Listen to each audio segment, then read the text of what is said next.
What if the weather flips or something else unexpected ruins your hike? These aren't beginner worries, they're fears I've seen in over 30 years hiking through the remote wilderness of Tasmania. So in this video, I'm going to show you 6 simple strategies that will keep you safe, make coping with uncertainty easier, and transform every daunting hike into a confident experience. Fear of getting lost. Back in 1999, I was heading towards Federation Peak for the first time, a spectacular peak in southwest Tasmania. We'd started late in the day on a faintly marked trail in southwest Tassie. After a while, we found ourselves following pink tape through dense forest. But after about half an hour, something didn't feel right. The markers had vanished, the terrain didn't match the map, and the sun was sinking fast. That's when the anxiety kicked in. We weren't just off route, we were lost, and daylight was running out. We made the call there and then to stop and camp right where we were, deep in the bush. No pushing forward, no hoping it would just sort itself out. That night, we sat down with the map, retraced our steps mentally, and worked out where we'd gone wrong. The next morning, we climbed back uphill, and sure enough, we reconnected with the main ridge track. That moment taught me something critical. A simple navigation mistake doesn't have to spiral into a disaster if you know how to respond. And today, I rely on a tool that helps keep small errors small.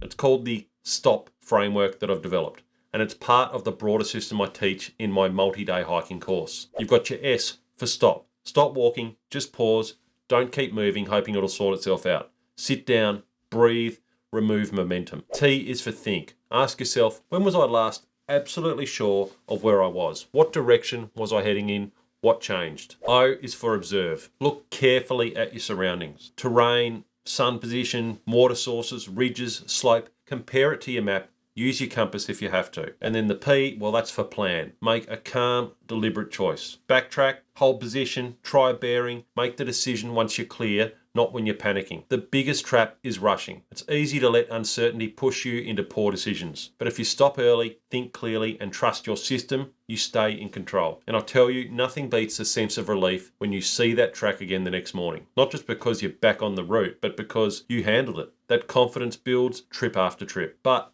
getting lost isn't the only thing that can derail a remote hike. Sometimes it's not about where you are, it's about what happens out there when things don't go to plan. Fear of not being prepared. So in 2014, I was deep in Tasmania's remote Franklin Range, 4 days into an ambitious 8-day off-track expedition, when one of my mates suddenly injured his knee. There was no easy way out. There was no phone reception, no rescue plan that you could just easily activate with a quick phone call. We paused for a full day, hoping rest would help. But by the next morning, his knee had blown up. He could barely stand, let alone hike. So we had a decision to make, and we needed to make it pretty fast. So we adapted. We split his pack weight across the group. We took some tarp poles that we had and turned it into walking sticks for him. Then slowly and carefully, we made our way off the range toward a nearby lake. And it took a fair bit of careful navigation and stuff to ensure that we got there safely. Once we arrived, we set up camp and waited out for 2 days until our boat pickup came. And that trip sort of changed how I think about preparedness, because being prepared isn't just about what you pack, it's about how ready you are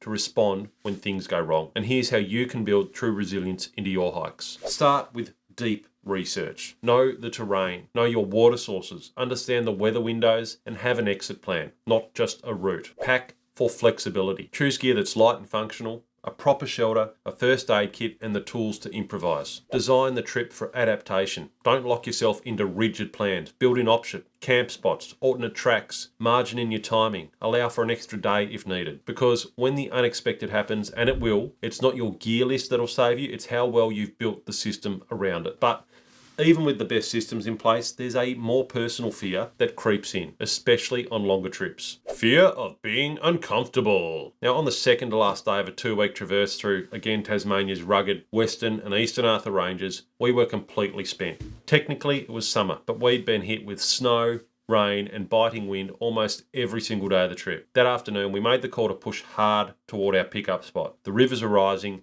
the valleys were starting to flood. It was the right decision, but it meant a brutally long haul. When we finally reached our campsite we'd been aiming for, it was gone. It was totally underwater. There was nothing else for it, so we kept walking, eventually in the dark. Soaked to the bone, we pitched our tent right there on the muddy track. That night, shivering and completely drained, was one of the most miserable I've ever had in the bush. But what got me through? Well, one thought. This time tomorrow, we'll be out of here. This time tomorrow, I'll be in my own bed. And I've used that strategy for years and years and years. This time in 2 days, this time in 3 days. These little mental footholds help keep you moving when everything else wants to stop. Because this is the kind of discomfort a lot of people fear. Not injury, not wildlife, just being cold, wet, and wrecked with days still to go. But it's manageable if you prepare for it. Here's how you can soften the edges of that discomfort. Protect your core comfort. I always take a chair. Sounds like a luxury, but after a big day, sitting warm and dry, even for 10 minutes, feels like a small miracle. Dial in your layering system. A moisture wicking base, a mid layer that keeps you warm, even when damp, and a waterproof shell that you trust. This is the one system I never skimp on, ever. Build mental checkpoints. The next ridge, the next snack, the next hour.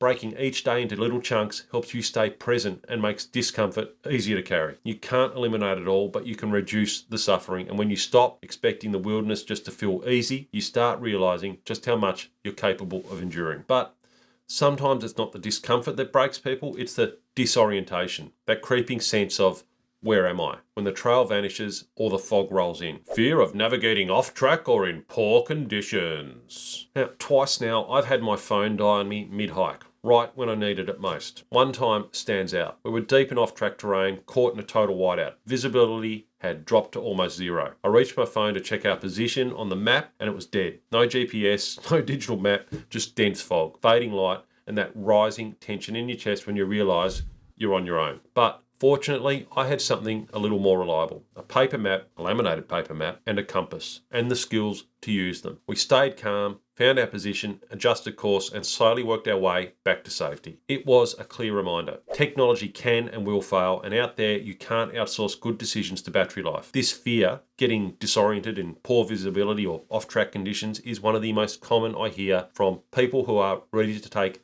the next step into the remote sort of area walking stuff. The remote area walking stuff? Just the remote walking, off track, that type of thing. You know what I mean? And honestly, it is justified. Once you step off marked trails, the terrain starts asking more from you. But there are solid proven ways to build your confidence. Never rely on a single tool. I carry a phone with Gaia GPS. I also wear a GPS watch and a paper map and a compass. But your real tool is knowing how and when to use all of these together. Build navigation into your daily habits. I always love maps. My walls are covered with maps. We've got maps all around the house. It drives my wife a bit nuts actually, but I love maps. And on every trip, I pore over my map at camp. I visualize the route ahead and track our movement during the day. It's not my backup plan, it's the plan. Practice using the trail safely. Pick low risk areas to get off track and work on terrain association. Learn how to read the land, not just the screen, because real navigation confidence doesn't come from having the right gear. It comes from practice, pattern recognition, and being comfortable when things feel uncertain. So when the fog rolls in or the trail disappears altogether, you won't panic.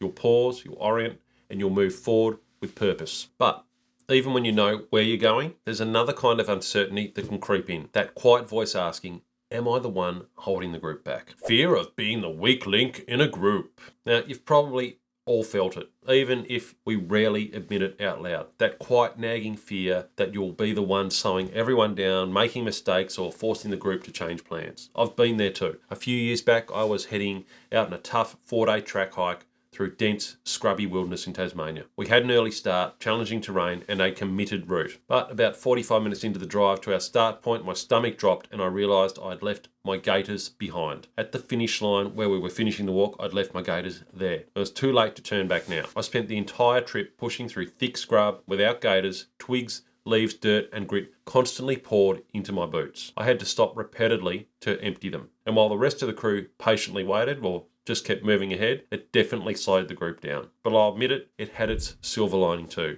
Everyone else got plenty of laughs out of my misery. Those moments, they stay with you, not just because they're catastrophic, but because they chip away at your confidence. They make you feel inefficient, distracted, and if I'm honest, like a bit of a liability. That's when the fear truly creeps in. Not during big emergencies, but in those small, frustrating mistakes. Here's how you can ensure you're adding value, not extra weight to the group. Check the details every single time. That one forgotten item that taught me a valuable lesson. Now I follow my Core Plus checklist religiously to ensure nothing gets left behind, especially the gear I know I'll regret not having. Know what you bring to the team. It doesn't always have to be physical strength or speed. Maybe your strength is gear repair know-how, calm decision-making under pressure, or just keeping the spirits high with good banter around camp. Always carry something more than just your pack. Own your mistakes early. Nobody expects perfection. What matters is how quickly you take responsibility, communicate clearly, and help solve the challenge at hand. Because no one minds a mate who stumbles. What frustrates people is the ones who pretends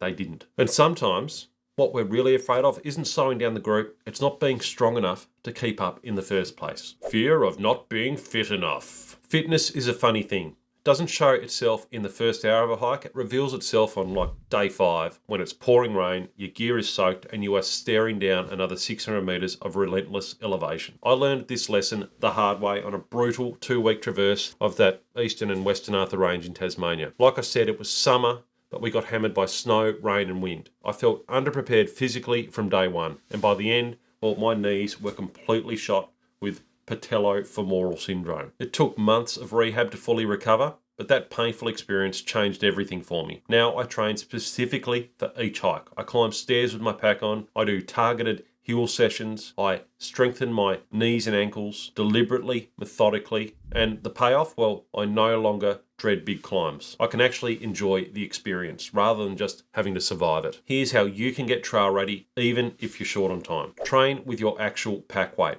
Walking around the block isn't enough. Load your pack with the gear you will actually carry, or you can fill it with some rice and pasta bags like I do. Your body needs to adapt to the real demands of the trail. Build up slowly and sustainably. Gradually increase your training duration and intensity. Small, consistent steps build lasting fitness and prevent injury. Prioritize recovery. Eat well, sleep deeply, stretch regularly. Recovery isn't optional, it's a critical part of your training. And you don't need to become an elite athlete. What matters more is consistency. The fitter you become, the more margin you have for when conditions deteriorate or plans change. Because fitness isn't just about performance, it's about having enough in reserve when things go sideways. And well, that's the thread running through all of this. Remote hiking brings real challenges. And yes, real fears. But the solution isn't pretending fear doesn't exist, it's developing the systems, the skills, and confidence to make you genuinely capable. You don't have to be fearless. You don't have to be a hero. You just have to be ready. And now that you've learned how to tackle the 6 biggest fears holding people back from remote adventures, the next step is building a rock-solid navigation mindset. So if you're ready to dive deeper, then check out this video up here next, where we'll show you exactly how to sharpen your navigation skills and build true confidence no matter where the trail takes you.